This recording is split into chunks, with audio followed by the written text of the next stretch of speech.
ngồi dành chú chuyện ba rồi lên á muốn chắp ba giải thiểm đâu cái rồi upload đồ khá nè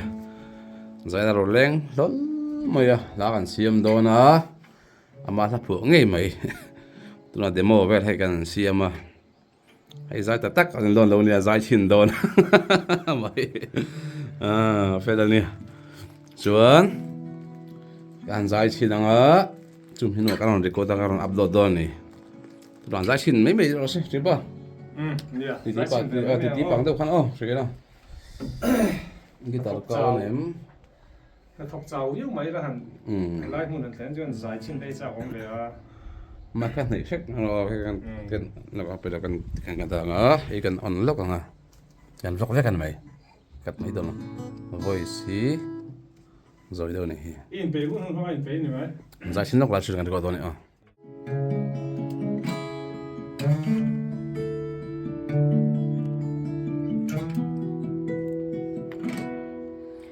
Lalpa ikong kazolain kanun na hiya Thêm na titin reng te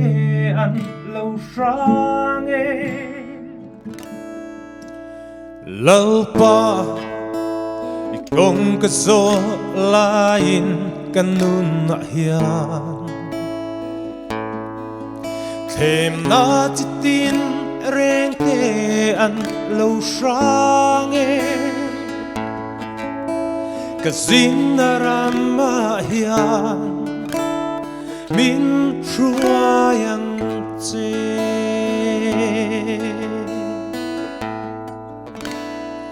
khó về môi na tên kanun min hip tree Karin le ka chắc na te po hi Alo ta vin alo ngui zo le tri O lal pa ka va ngai te I te lo tua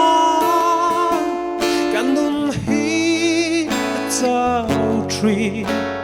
ikia nga hiang om reng kadu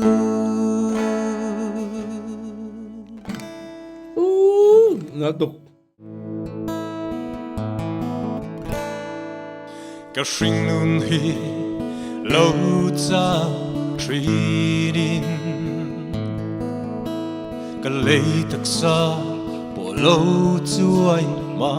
se Khi nát thang thim azal mai la kalung ai lo lal isuan min om pui limin lan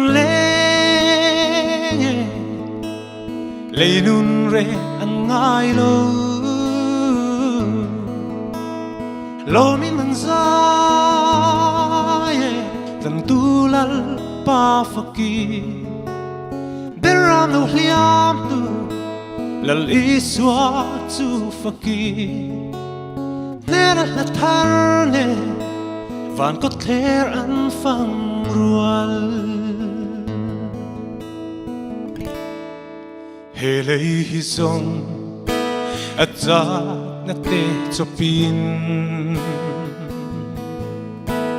Aboral me Amoy na zong ne Kay po ka shring nun aral zele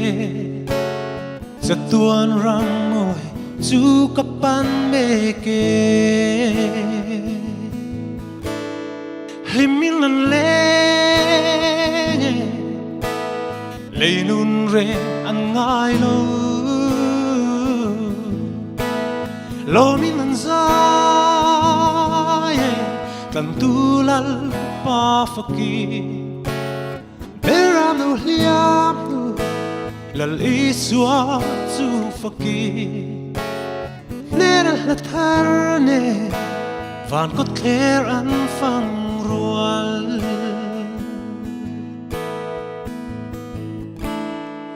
inalusu mang an lung ngay nát na alo thenin churam kang ngay azual in thin na reng a to lo limin an lenge